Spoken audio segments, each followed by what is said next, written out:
Valdymas vyksta su šituo potenciometru.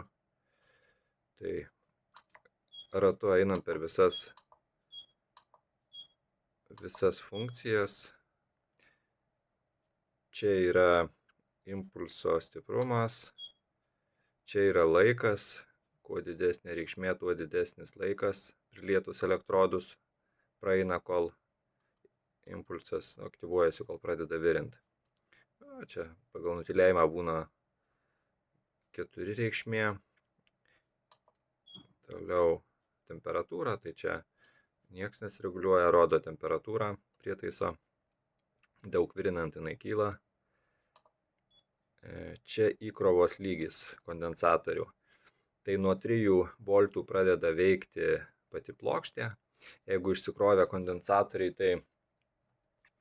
tai ir plokštė, nieks neveiks, reikia pakrauti, žodžiu. Čia krovimo lizdai, 2 už tai, kad greičiau krautųsi. Iš kompiuterio kraut geriausia, jeigu neaišku, kaip veikia, tarkim, koks telefono pakrovėjas ar ten koks kitas lizdas, neaišku, koks yra. Nes kai kurie telefono pakrovėjai būna, kad tikrina įtampą. Jis įsivaizduoja tas pakrovėjas telefono, kad čia prijungtas telefonas ir jeigu ten labai maža įtampa, tarkim, ten 2 voltai, 1 voltas, tai jis gali net nestartuoti. Kažkoks išmanus pakrovėjas tipo ir apsaugo telefono bateriją ar kažką tokio. Tai gali nepradėti krauti. Tai pradžiai nežinant pakrovėjo, kokį turi, tarkim, galima krauti iš kompo, nes ten visą laiką būna 5 voltai. Tai dar patarimas, jungiant pirmą kartą laidus prijunginėjant, šitos elektrodus, su varžtais jie čia prisisuka, neužtrumpint, čia nepriliest prie metalo, prie šitų, neužtrumpint tiesiog. Nes buvo atvejis, kad sugadinau aš čia, žodžiu, vieną prietaisą, taip netyčia priliesdamas, surinkinėdamas. Čia visur atviri dalykai ir, žodžiu, reikia pataikyti uždėti.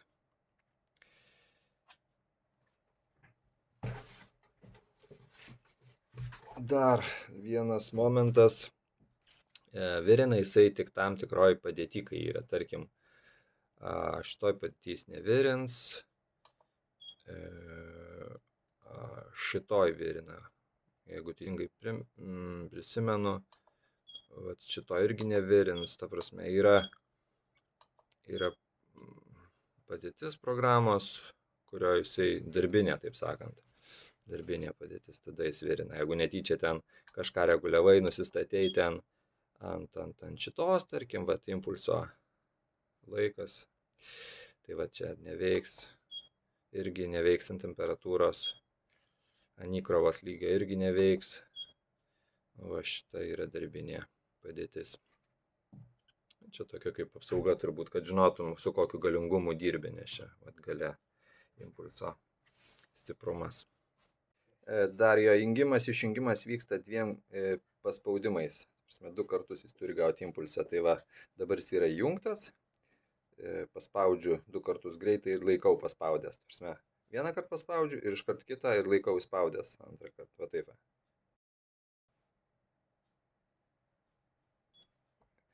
Reikia palaikyti ten kiek 2-3 sekundės. Įjungimas lygiai tas pats vyksta.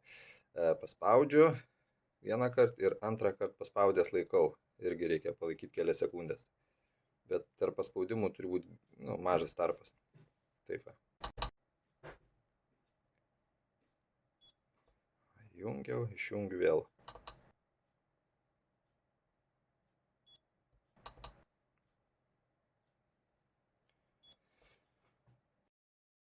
Padarius nepakankamą tarpą, tai jis tiesiog nereaguosiu komandą. Tai tarkim, padarysiu didelį tarpą 1 kartą ir 2 kartą paspaudžiau, jis nereaguoja į komandą. Trumpas turi būti tarpas tarp paspaudimų.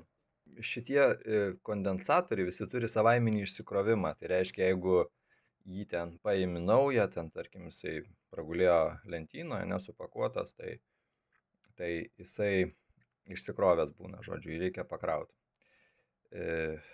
Palikus laidus irgi, aišku,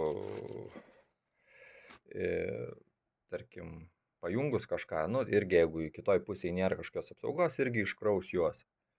Ta prasme, jeigu nenaudoji, tai jį išjungti reikia, nes pati plokštė irgi naudoja energiją. Nu, čia toks savaime gal suprantamas dalykas, gal ne kas. Tai va, tai žodžiu, jeigu ten, tarkim, nenaudoji kurį laiką ir prieš naudojant jį reikia pasikrauti. Litis šioje vietoje turėtų privalumą, nes ten savaiminis išsikrovimas labai mažas, tai ten po pusės metų ir metų vis tiek prietaisą tu įjungsi. O vat kondensatoriai jau jie bus išsikrovę. Virinant galima laikyti įjungtus, kraut, galima ištraukti, nėra skirtumo. 2 už tai, kad dviguba ateina tiesiog srovė, dvigubai daugiau.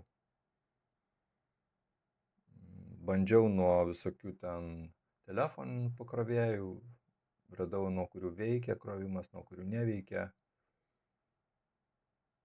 Nuo galingų pakrovėjų nežinau, ar greičiau kraunasi, nes tiesiog nebandžiau, ar yra skirtumas.